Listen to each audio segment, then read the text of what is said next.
on Operation Sindoor. We will begin with opening statements by the three senior officers to my right here, who have been directly overseeing operations during Operation Sindoor. We have Lieutenant General Rajiv Ghai, Director General Military Operations, who will cover the aspects related to land domain. Air Marshal A.K. Bharti, to his right, Director General Air Operations, will provide insights on the air domain. And to my right is Vice Admiral A.N. Pramod, Director General Naval Operations, who will cover aspects on maritime domain. Following their briefings, we will move on to the question answer session. I now request the DGMO to commence the opening brief. Thank you, Sandeep. A very good evening to all of you, ladies and gentlemen. You are all by now familiar with the brutality and the dastardly manner in which 26 innocent lives were prematurely terminated at Pahalgam on the 22nd of April.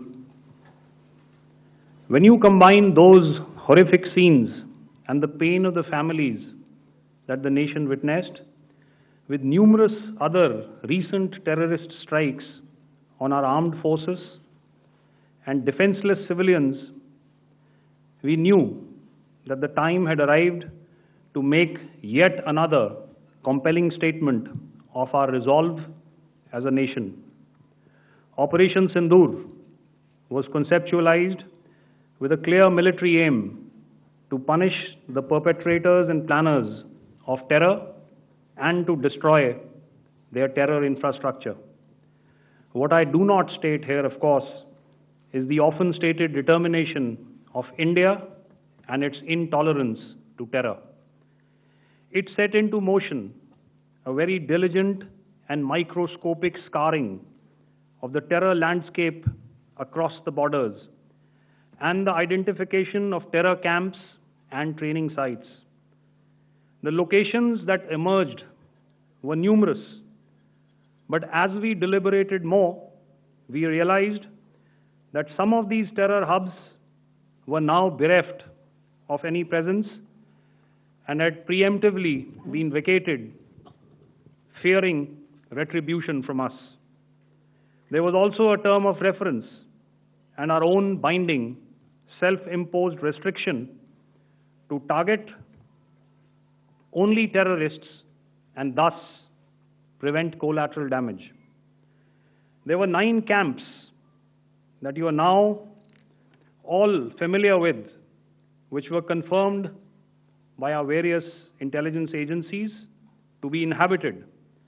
Some of these were in POJK, while there were others that were located in the Punjab province in Pakistan.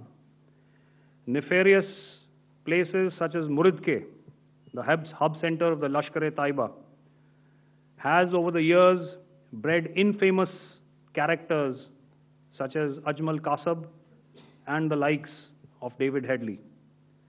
What followed was a careful scrutiny of each of these sinister locations, their layout, configuration, even the type of construction in each structure, and the terrain obtained around these. This was with an obvious intent to deduce and identify the exact vector that was required for their neutralization, as also the eyes in the sky that we would send up to ensure that we brought back evidence that we had indeed targeted what we set out to. The precise images of these engagements on that fateful and historical night have already been showcased during the first press statement on the 7th of May that was helmed by our Foreign Secretary.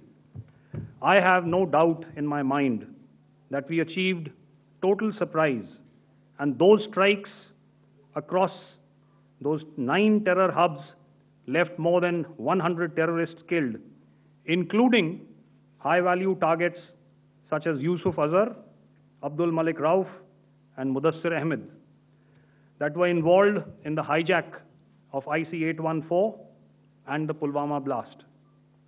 The line of control was also violated soon after by Pakistan, and the erratic and rattled response of our enemy was apparent from the number of civilians, inhabited villages, and religious sites such as Gurudwaras that were unfortunately hit by them, leading to a sad loss of lives.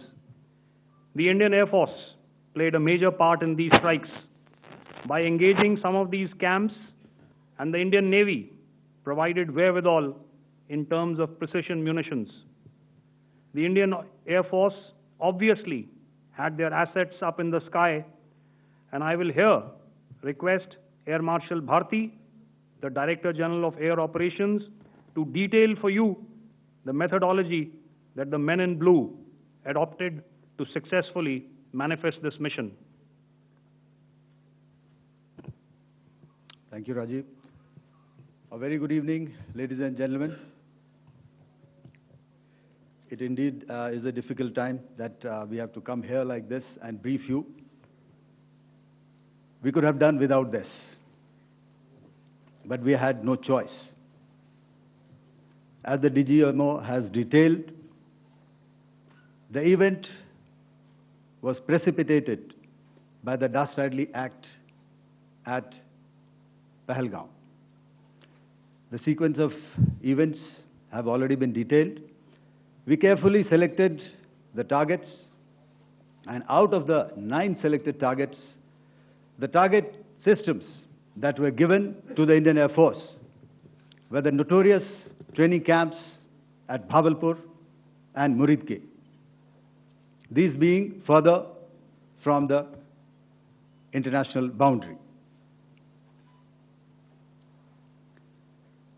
Through critical target system analysis, we analyzed what was to be done to annihilate these targets and plan to engage these targets with precision air-to-surface guided munitions so as to avoid collateral damage. The modalities of planning process I will not go through at this instant. However, what I would like to show you is the results that we achieved through our targeted airstrikes. Could I have the second slide, please?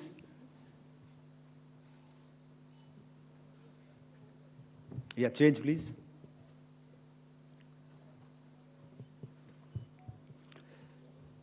Okay. This is what the terror infra at Muridke looks like. If you see, north is as indicated, and to the right is east, where the international boundary lies. Could we have the next slide, please?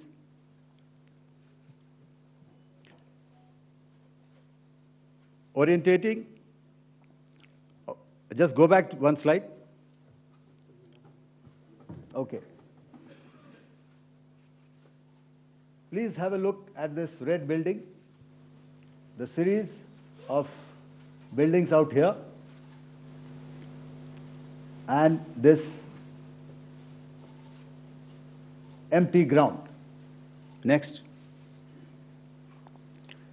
If you relate, the empty ground is here, and you see this is the first weapon that is impacting. This is the impact point number 1 on Muridke training camp with our precision guided weapons on early morning 7th. Next, please. Keep your eyes glued for the second weapon coming in and the second impact on the selected target point. Next slide, please.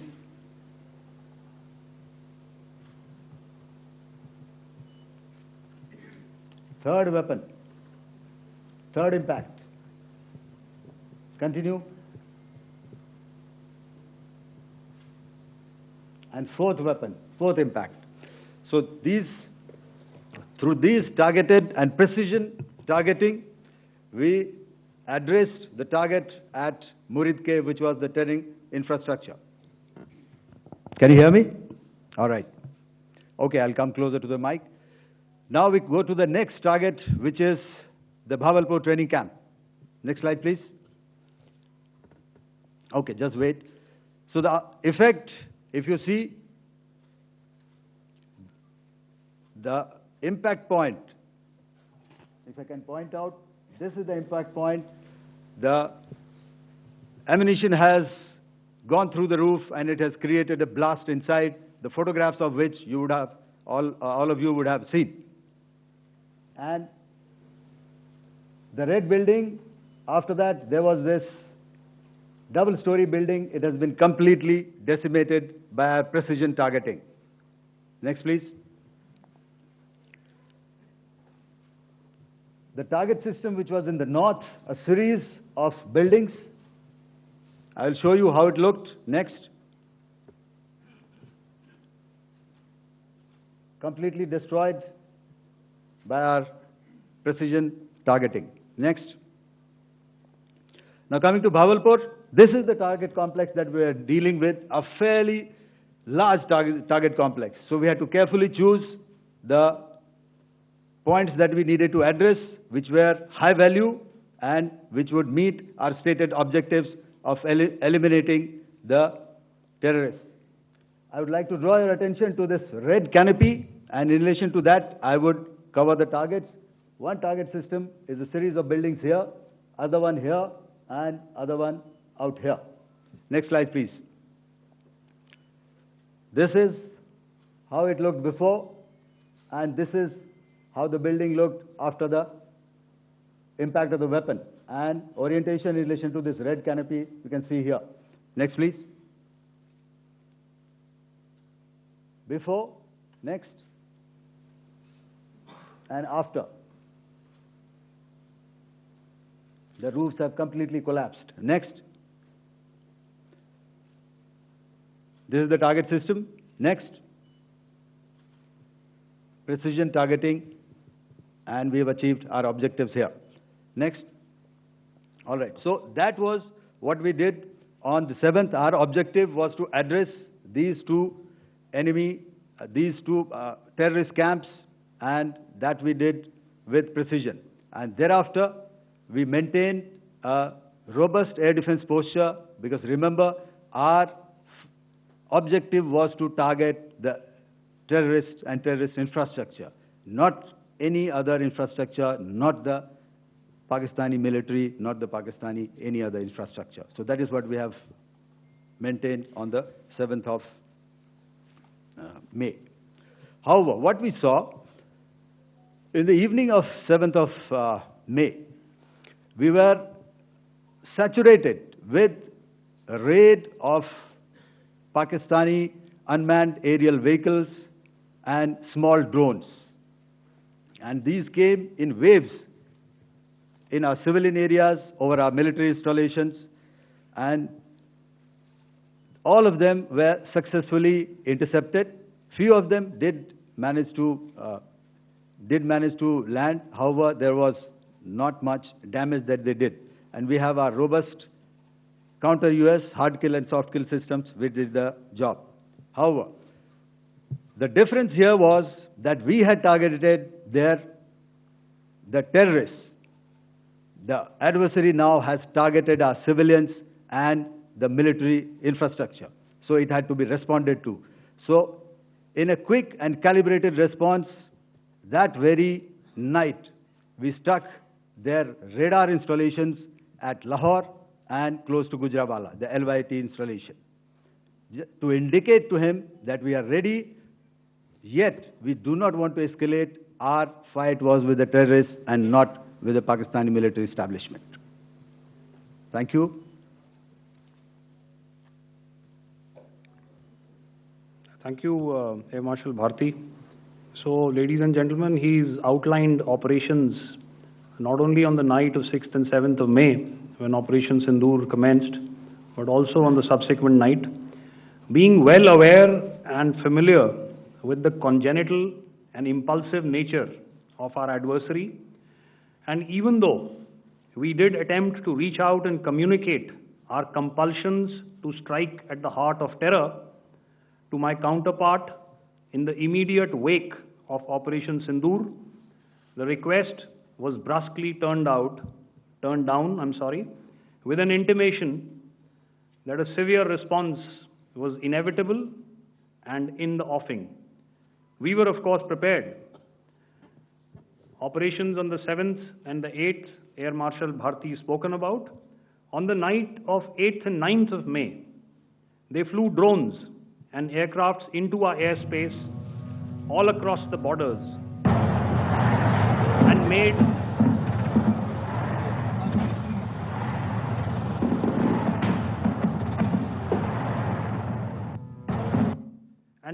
largely unsuccessful attempts to target numerous military infrastructure. Violations on the line of control by Pakistan also commenced yet again and precipitated into fierce arty engagements. The air operations on the night of 8th and 9th of May, I'll yet again request the DG Air Operations to cover.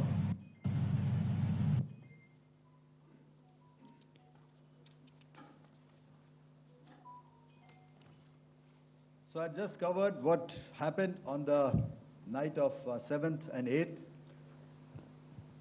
What we found that on the night of 8th and 9th, starting as early as 22:30 hours, our cities had a mass raid of drones, unmanned aerial vehicles, UCAVs, starting right from Srinagar, going down right up to Nalia. It was a mass raid in waves, and it was relentless. However, we were prepared, and our air defense preparedness ensured that there is no damage on ground or to any of the intended targets that the enemy might have planned for. The difference between 7th night and 8th night was that on 7th night, he sent in his Jihad class of UAVs, however, these UAVs can go some distance, they are armed. However, on the 8th, less numbers of armed UCAVs were there or UAVs were there, and more numbers of quadcopters, maybe for surveillance or just for harassment of civilians. This continued till midnight. Our air defense preparedness ensured that there was no damage on the ground, either to the military installations or to the civilians. However, the enemy had yet again shown that he wanted to up the ante and he wanted a fight, and we were up to the task. In a measured and calibrated response, we once again targeted his military installations, which included his SAM sites at Malirkant. This also included his surveillance radar sites at Lahore and close to Gujranwala. These were suitably addressed, and thereafter his drone attacks continued even till morning, which we countered, and during the daytime there was some respite. Here I would like to bring out another aspect. What we found was that while the drone attacks were being launched from somewhere close to Lahore, enemy had allowed his civilian aircraft to also continue to fly out of Lahore. Not only his own aircraft, but international passenger aircraft, which is quite insensitive, and we had to exercise extreme caution, even at the cost of some tactical disadvantage, to ensure that there is no damage to any of the civilian aircraft. And this was also brought out in our press briefing during the day. So I will now hand over to my colleague to cover the events of 9th onwards. On land, we also undertook certain measures, such as deployment of air defense and electronic warfare assets to establish an integrated grid with the Indian Air Force, and I have seen and heard some of you wax eloquent about the benefits of such an architecture when it comes to negating and combating air intrusions. We also carried out deployment to include movement of our forces in the land, sea, and air domains.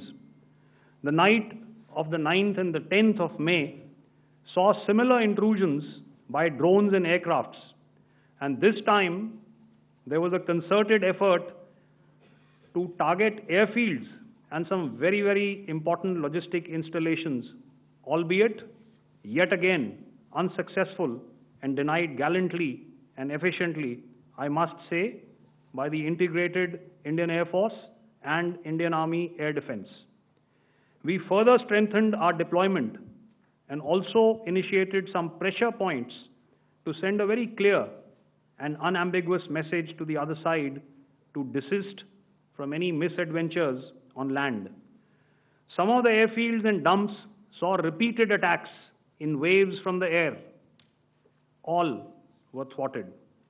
The Pakistan Army has reported to have lost approximately 35 to 40 personnel in artillery and small arms firing on the line of control between the 7th and the 10th of May. What the other side had probably also not reckoned with was the speedy and precise turnaround and hit back by the Indian Air Force.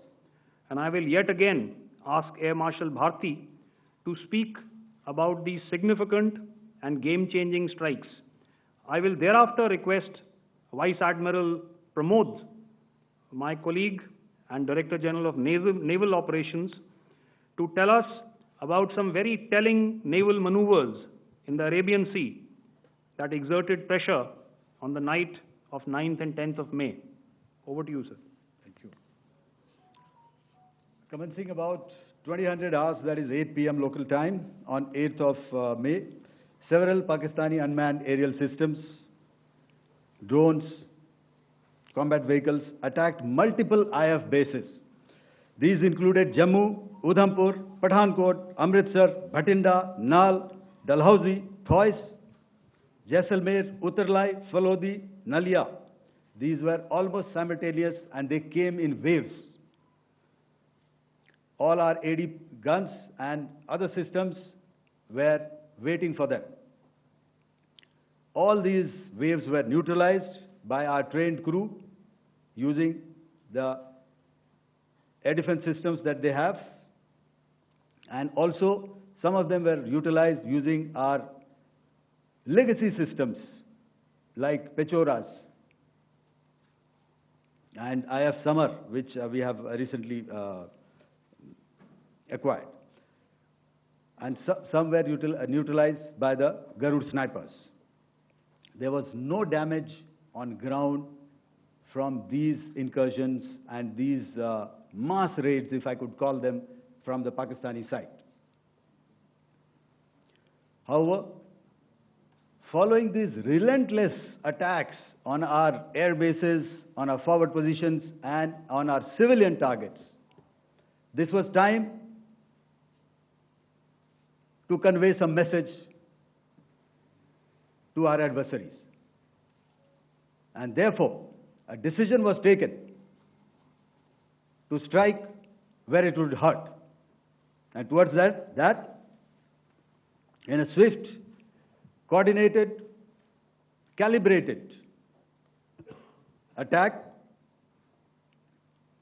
we struck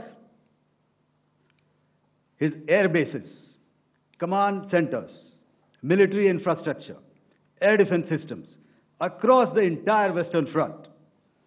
The bases we struck include Chaklala, Rafiki, and mind you, Chaklala is Islamabad, Rahim Yar Khan, Sakar, sending a clear message that aggression will not be tolerated. This was followed by strikes at Sargoda, Bholari, Jacobabad. We also struck the C2 centers at Murid, the UAE complex at Murid, Rafiki, radar at Chunia, which I will show you, Rahimyar Khan airfield, and the unmanned combat aerial vehicle hangar at Sakar. I would like to reiterate here that we have the capability to target every system at these bases and more. However, it was only a measured response to instill good wisdom to our adversary to refrain from further escalation. IF response was directed only at military installations, avoiding civilian and collateral damage. I would now like to show you some of the effects that have been achieved as a result of our air operation.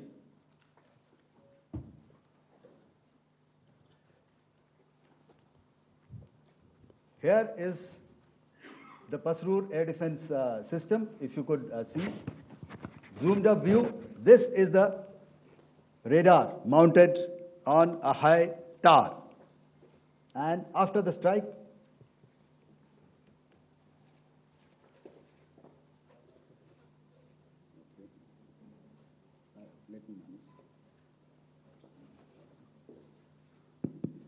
thank you. Can you hear me? Yeah, thank you. And after the strike, this is what has happened. This radar has been taken out, completely burnt. Next slide, please. The Chunia air defense radar, which was taken out on 7th and 8th. This is the radar site. A blown up photograph, once again, on a tower. Not very clear, but what you see very clearly is the after effect after we have stuck. The radar head has been completely decapitated. Next slide, please. Arifwala air defense radar. In this complex, you see how it looked before, blown up image, and after really blown up. Next. Now coming to Sargodha airfield. Remember, this is one of their important airfields wherein they have a lot of assets, F-16s, other assets which they keep getting, training institutes. And we have stuck this airfield. It is not, if you zoom in here, then one impact point here on the runway and second impact point of our weapon, precision weapon on the runway. And if you see this blown up, repairing going on. Same here. Next. Rahimyar Khan. This is the area we have stuck. A deep strike out here and one complex here. So this is how it looked before, and same. You see a big crater, another crater here, and this complex after strike neutralized. Next. Chaklala airfield, Noor Khan, once again a major air base, a lot of their logistic assets out here. This was the chosen complex that we intended to strike and convey a message. Next slide, please. This is how it looked before, and this is how it looked after our strike. Next. Sakar. We chose the radar site at Sakar. This is the radar site, and after it was struck, this is the aftermath, completely burnt out. Next, please. Aircraft shelter. This is how it looked before the strike, and this is how it looked after the strike. The roof of the buildings completely caved in and burnt. Next. Bolari airfield, aircraft hangar. This is how it looked before, and this is how it looked after the precision strike. Next. Jacobabad, aircraft hangar, and this is how it looked after. Next. So what I'm trying to convey here, ladies and gentlemen, is to start with, our fight was neither with the Pakistani military nor with anybody else who's there on the other side. Our fight was with the terrorists. We neutralized the terrorists that we selected to be neutralized, and thereafter, we only maintained the air defense posture. However, we were relentlessly pounded by waves after waves, night after night, by his UCAVs, by his drones, and by his other unmanned aerial systems. And that left us with no choice but to retaliate, and yet our retaliation was calibrated, it was graduated, and it was proportionate. Thank you.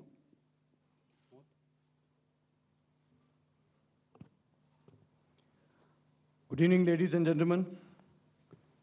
In the aftermath of the cowardly attacks on innocent tourists at Pahalgam in Jammu and Kashmir by Pakistani-sponsored terrorists on 22nd April, the Indian Navy's Carrier Battle Group, surface forces, submarines, and aviation assets were immediately deployed at sea with full combat readiness in concert with the Joint Operation Plan of the Indian Defence Forces. You may be aware that we tested and refined tactics and procedures at sea during multiple weapon firings in the Arabian Sea within 96 hours of the terrorist attack. The aim was to revalidate our crew, armament, equipment, and platform readiness to deliver various ordnance on selected targets precisely.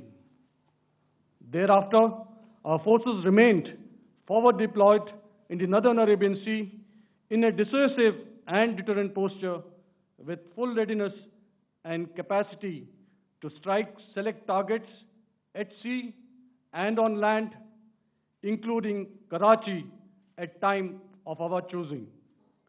The forward deployment of the Indian Navy compelled Pakistani naval and air units to be in a defensive posture, mostly inside harbors or very close to the coast, which we monitored continuously. The Indian Navy maintained seamless maritime domain awareness throughout the duration and was entirely aware of the location and movement of Pakistani units. In effect, we had and continue to have good battle space transparency using our maritime domain awareness grid. As you are aware, our response has been measured, proportionate, non-escalatory, and responsible from day one. Accordingly, the calibrated approach considered all options, including the ability of the Indian Navy for offensive action from and at sea. As part of this escalation control mechanism, the application of force by the Navy was planned in a synchronized manner in coordination with the Army and Air Force, the highlight being teams from the three services working closely in an integrated manner. Along with the kinetic actions by the Indian Army and Indian Air Force, the overwhelming operational edge of Indian Navy at sea contributed towards Pakistan's urgent request for a ceasefire yesterday. As we speak, Indian Navy remains deployed at sea in a credible deterrent posture to respond decisively to any inimical action by Pakistan or Pakistan-based terrorists. Thank you. Samno Varna, Jai Hind. Now I'll hand over to Director General Military Operations for further proceedings. Ladies and gentlemen, on the 10th of May, in the morning, even as we were getting into a huddle to wargame the events of the previous night, a routine exercise, I received a message on hotline from my counterpart in Pakistan seeking my willingness to communicate. Since our initial aim was to strike at terror camps, and all our actions in the subsequent days were in response to the intrusions and violations by the Pakistan Air Force and its army, it was decided that I would indeed speak with my counterpart. You are already aware, I've seen it being covered on national television, that my communication with the Pak DGMO was conducted at 15:35 hours yesterday and resulted in cessation of cross-border firing and air intrusions by either side with effect from 1700 hours, 10th of May, after he proposed that we cease hostilities.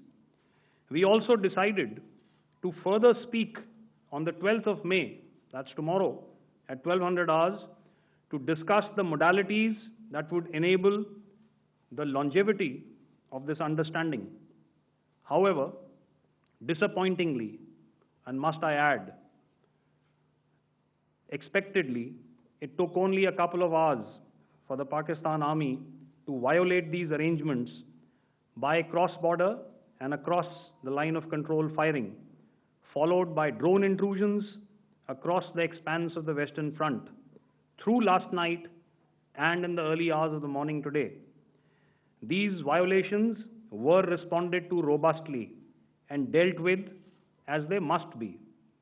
We have earlier today sent another hotline message to my counterpart highlighting these violations of the understanding between the DGMOs on the 10th of May and our firm and clear intent to respond to these fiercely and punitively, if repeated tonight, subsequently, or later. In this regard, I must inform all of you that the Chief of Army Staff has earlier today conducted a security review and has granted full authority to our Army commanders for counter-actions in the kinetic domain in case of any violation by Pakistan. In the end, I pay my solemn homage to my 5 fallen colleagues and brothers from the armed forces and civilians who have tragically lost their lives in Operation Sindoor. Our hearts go out to the bereaved families,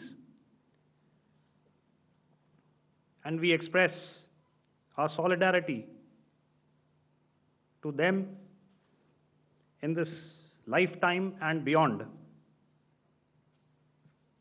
at this grave juncture in their lives. Their sacrifices shall always be remembered and spoken of in glowing terms by a grateful nation. We have thus far, ladies and gentlemen, exercised, and my colleague Pramod highlighted this, immense restraint, and our actions have been focused, measured, and non-escalatory. However, any threat to the sovereignty, territorial integrity, and safety of our citizens will be met with decisive force. Jai Hind. Okay, ladies and gentlemen, we are now open for questions. All right, now, since I would not know all of you, I would expect you to please raise the placard or your hand, and once I indicate, I expect you to please give out your name and the media group that you belong to. Keep your questions short so that we can take as many questions as possible. Also, ladies and gentlemen, kindly bear in mind that confidential aspects may not be answered by the 3 DGMOs. Right.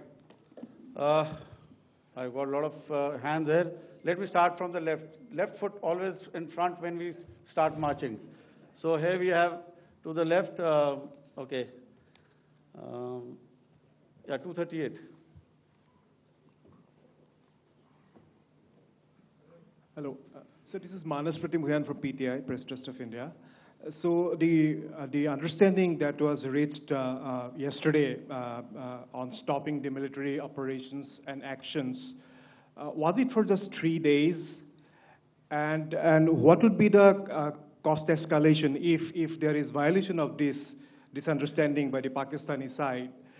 And my subsequent question would be that we have a kind of ceasefire agreement with Pakistan that was finalized in 2003. So will there be some kind of similarities in frameworks between the two kind of understandings, 2003 ceasefire agreement and the current understanding on stopping military operations.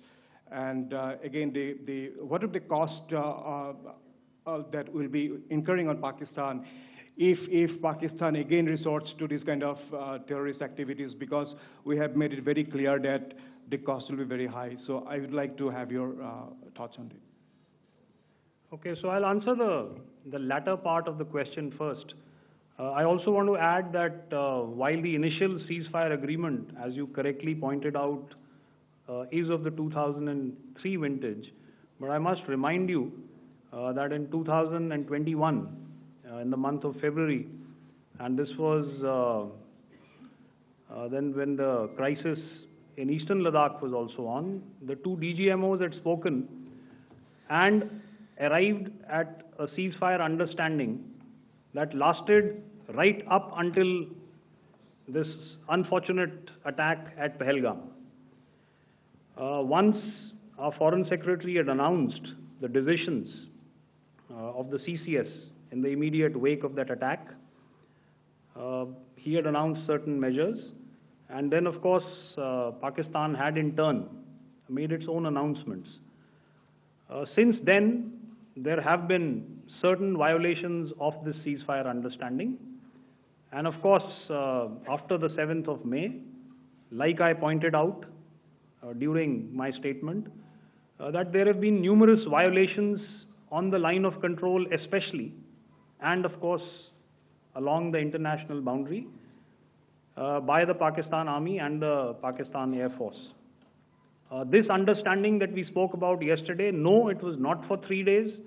It was first to stop aggressive and hostile activities immediately, let that order and direction settle down for about 36 hours, and thereafter discuss modalities, like I said, to ensure its longevity. That is tomorrow, on the 12th of May. But unfortunately, we had a violation starting at approximately 1900 hours last night. And we've sent a communique, like I said, to the Pakistan Military Operations Directorate. And we will await as to what happens tonight. All right. The cost escalation, I'll leave it to your best imagination. I've already said that the response will be fierce and punitive. Now, the right foot forward. Yeah.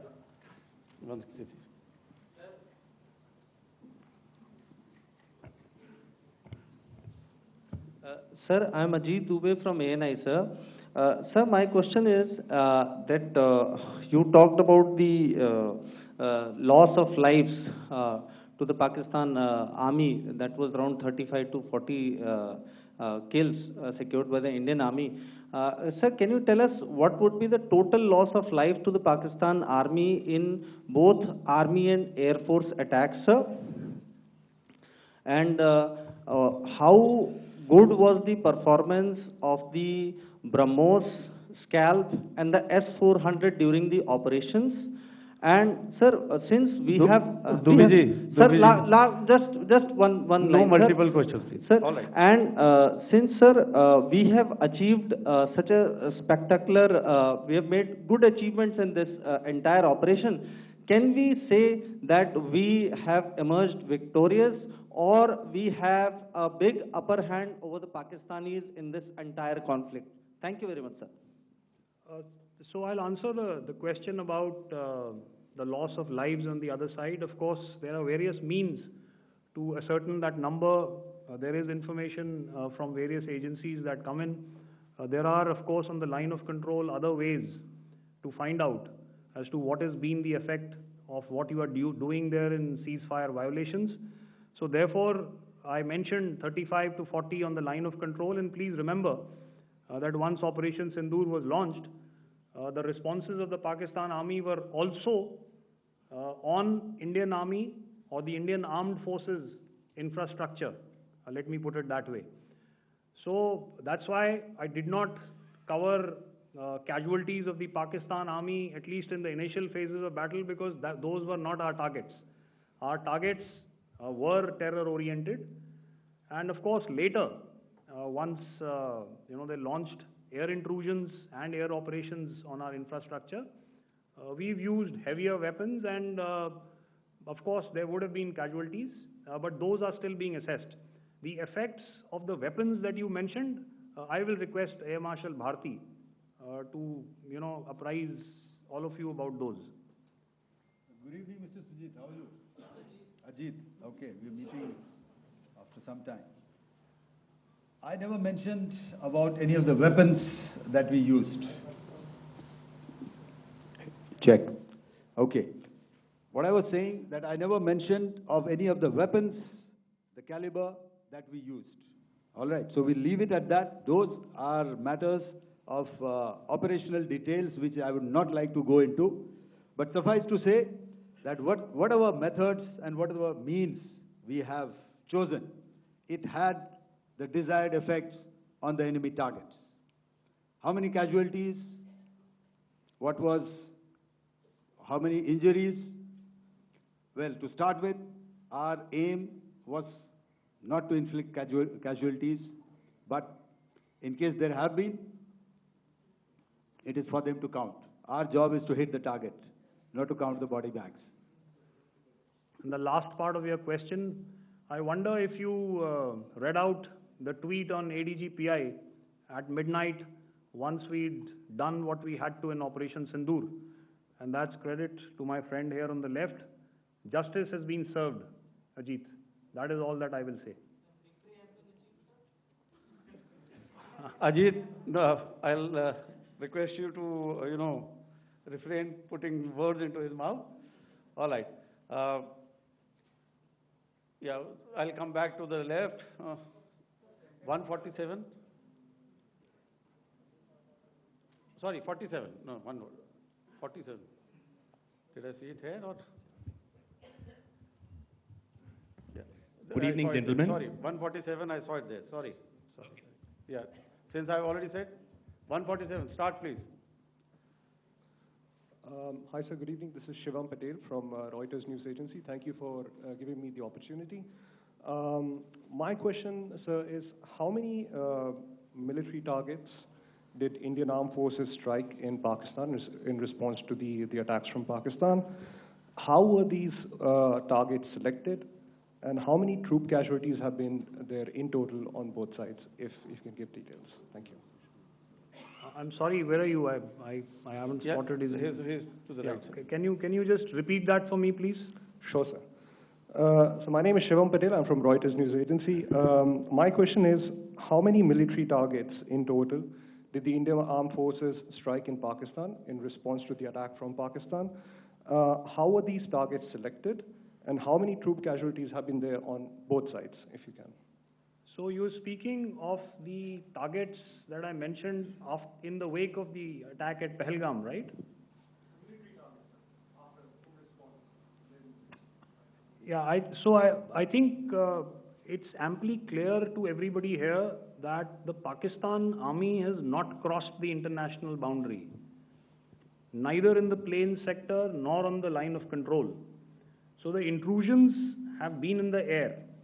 There have been certain attempts on the line of control when ceasefire violations have been on to try and infiltrate and carry out and perpetrate activities that we are all very well familiar with. Whether these are by terrorists or by the Pakistan army or its special forces and commandos is difficult to say, but each of these have been effectively thwarted. So therefore, as far as engagements of military targets on the other side is concerned, I thought Air Marshal Bharti covered those very well and in detail, and he also mentioned as to how they went about targeting those. I think those images were very clear and very, very graphic in telling us as to what we needed to hit. And you'll remember right at the outset I said that we even went into what was the construction in each of these locations and therefore decided on the vector that had to be utilized. Please. Okay, if I could add to what the DGMO has said, I have already detailed the targets. Now, whether it is X numbers or Y numbers that is immaterial. And what damage have we inflicted? You have seen.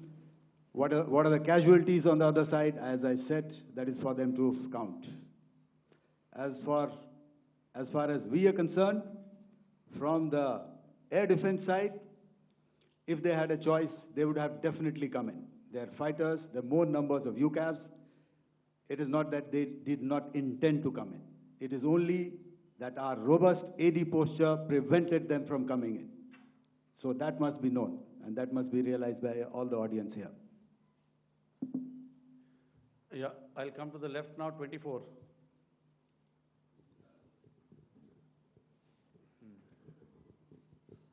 Good evening, sir. This is Anuvesh Rath from Z.